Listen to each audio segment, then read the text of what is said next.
ஸ்ரீலங்கா எனப்படும் நம் தாய்நாடு நீண்ட வரலாறு கொண்ட ஒரு நாடாகும். இன்றைக்கு நாம் ஸ்ரீலங்கா என்று அழைக்கும் இந்த நாட்டை பழைய காலத்தில் செய்லான் என்று அழைத்தார்கள்.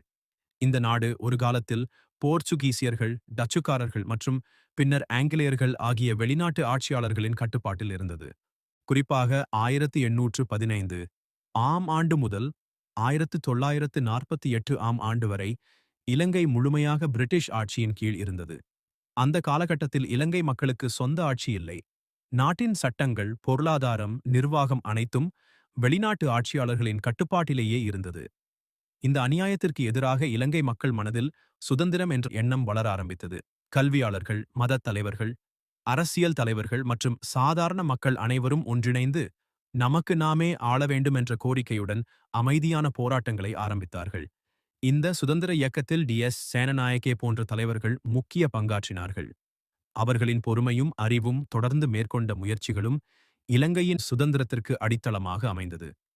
பல ஆண்டுகளாக நடைபெற்ற இந்த முயற்சிகளின் பலனாக 1948 ஆம் ஆண்டு பிப்ரவரி 4ஆம் தேதி இலங்கை பிரிட்டிஷ் ஆட்சியிலிருந்து முழுமையான சுதந்திரம் பெற்றது. அந்த நாள் முதல் இலங்கை ஒரு சுயாதீன நாடாக உலக அரங்கில் தன்னை அடையாளப்படுத்திக் கொண்டது.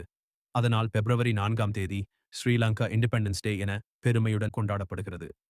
1948 ஆம் ஆண்டில் சுதந்திரம் பெற்ற இலங்கை இன்றைய நிலையில் பல தசாப்தங்களைக் கடந்த ஒரு சுதந்திர நாடாக விளங்குகிறது.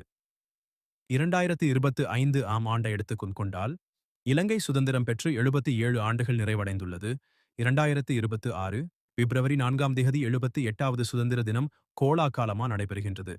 இந்த ஆண்டுகள் அனைத்தும் இலங்கை மக்களின் உழைப்பு, தியாகம் மற்றும் நம்பிக்கையின் சின்னமாகும். சுதந்திரம் என்பது வெறும் ஒரு நாள் கொண்டாட்டமல்ல. அது நமது சொந்த கொடி, நமது அரசியல் உரிமைகள், நமது மொழி, கலாச்சாரம் மற்றும் எதிர்கால கனவுகளை பாதுகாக்கும் ஒரு பெரிய பொறுப்பாகும்.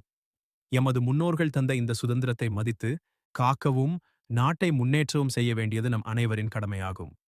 ஸ்ரீலங்கா இண்டிபெண்டன்ஸ் டே என்பது பெருமை, தியாகம் மற்றும் ஒற்றுமையை நினைவூட்டும் ஒரு முக்கியமான நாளாகும்.